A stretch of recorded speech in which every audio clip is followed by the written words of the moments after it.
अच्छा स्टूडेंट्स, अब हम इसकी एक्सप्लेनेशन देखते हैं फ्लक्स की, इलेक्ट्रिक फ्लक्स की। कि यहाँ पे हमने सारा डिस्कस किया कि इलेक्ट्रिक फ्लक्स की डेफिनेशन भी देखी है और उसकी फार्मूला भी देखा है, यूनिट सिंबल सब कुछ हमने देखे हैं। अब हम उसकी एक्सप्लेनेशन देखते हैं कि और यहाँ से हम बताते हैं कि इलेक्ट्रिक फील्ड इंटेंसिटी जो है उसको भी हम यहाँ से डिफ़ाइन कर सकते हैं कि इलेक्ट्रिक फील्ड इंटेंसिटी यहाँ से कैसे हम उसको हासिल करते हैं। वैसे इंटेंसिटी का फार्मूला क्या होता है? इलेक्ट्रिक फील्ड इंटेंसिटी का फार्मूला हम पढ़ चुके हैं, that is E is equals to F over Q, that is force per unit charge जो है वो फील्ड इंटेंसिटी कहलाती है। और वैसे जनरल वे में हम क्या कहते हैं कि how much field is intense, कितना ज़्यादा वहाँ पे फील्ड शिद्दत उसकी कितनी है वहाँ पे, तो वो हमें किस तरह से शिद्दत किस तरह से पता चल सकती है।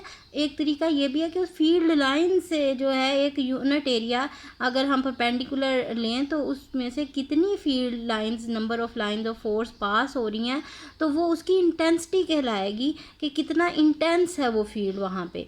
तो इलेक्ट्रिक फील्ड इंटेंसिटी भी यहाँ से हम उसको अंडरस्टैंड कर सकते हैं। If the field lines are drawn such that the number of field lines passing through a unit area held perpendicular to the field line at that point represents the intensity of the field at that point।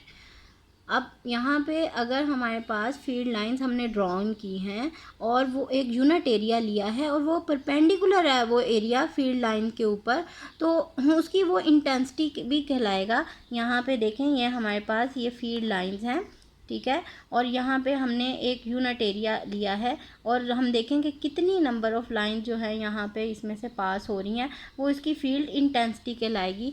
इसको मज़ीद हम explain करते हैं किस तरह से कि suppose at a given point the value of E is 4 newton per coulomb. ठीक है, अगर हमारे पास न्यूटन पर कूलम कहाँ से है, एफ़ की value force F over Q, E की वैल्यू एफ ओवर क्यू होती है, एफ जो है वो न्यूटन में होता है और चार्ज जो है वो कूलम में। तो ई इंटेंसिटी की अगर हमारे पास 4 वैल्यू आ रही है तो 4 न्यूटन पर कूलम, और इसका क्या मतलब है, it means that if 1 metre square area is held perpendicular to the field lines at that point, 4 field lines will pass through it। तो 4 फील्ड लाइन जो हैं उसमें से पास होंगी। यहाँ पे हमारे पास क्या है, at this point 4 field lines जो हैं उसमें से पास हो रही हैं। ये देखें, ये फील्ड इलेक्ट्रिक फील्ड इंटेंसिटी, ये इलेक्ट्रिक लाइंस ऑफ फोर्स हैं। ये हमने एरिया लिया है, यूनिट एरिया, फॉर एग्जांपल ये 1 मीटर स्क्वायर एरिया है और ये perpendicular to the field lines हैं। तो हमारे पास यहाँ पे देखें नंबर ऑफ़ लाइंस कितनी पास हो रही हैं, 1 2 3 4 हो रही हैं। इसका मतलब कितना है कि यहाँ पे इसकी इंटेंसिटी की वैल्यू क्या आ जाएगी हमारे पास, 4 newton per coulomb. So this means that 1 meter square area is held perpendicular to the field lines at this point, 4 field lines passing through it। आगे वेक्टर एरिया जो है उसको हम डिफ़ाइन करें कि व्हाट इज़ वेक्टर एरिया। तो vector area हमने starting में भी पढ़ा है फ्लक्स की डेफिनेशन में, phi is equals to E dot A. तो ए मैंने कहा है कि वेक्टर एरिया है, ये जो है आम सिंपल एरिया नहीं है। जो एरिया होता है वैसे तो स्केलर क्वांटिटी होती है, लेकिन vector area is a vector quantity.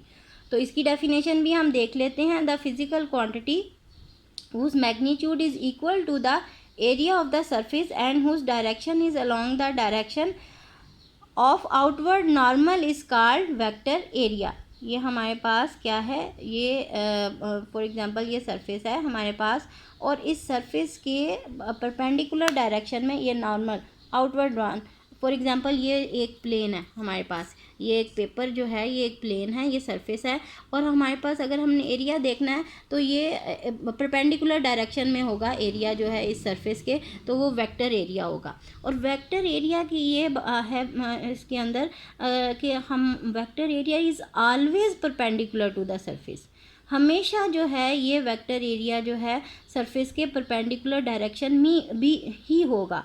अगर सरफेस जो है वो हमारे पास इस डायरेक्शन में है तो वेक्टर एरिया की ये डायरेक्शन है। अगर हमारे पास सरफेस जो है वो परपेंडिकुलर होगी प्लेन के तो हमारे पास उसकी वेक्टर एरिया इस तरह हो जाएगा, ठीक है। तो वेक्टर एरिया ने हमेशा परपेंडिकुलर ही रहना है सरफेस के। और एन जो है वो यूनिट वेक्टर है, आउटवर्ड ड्रॉन नॉर्मल, क्योंकि हमने उसको यूनिट वेक्टर डायरेक्शन के लिए यूज़ होता है और इसके लिए हम क्या यूज़ कर रहे हैं, डायरेक्शन के लिए एन यूज़ कर रहे हैं, आउटवर्ड ड्रॉन नॉर्मल जो जिसे हम कहते हैं।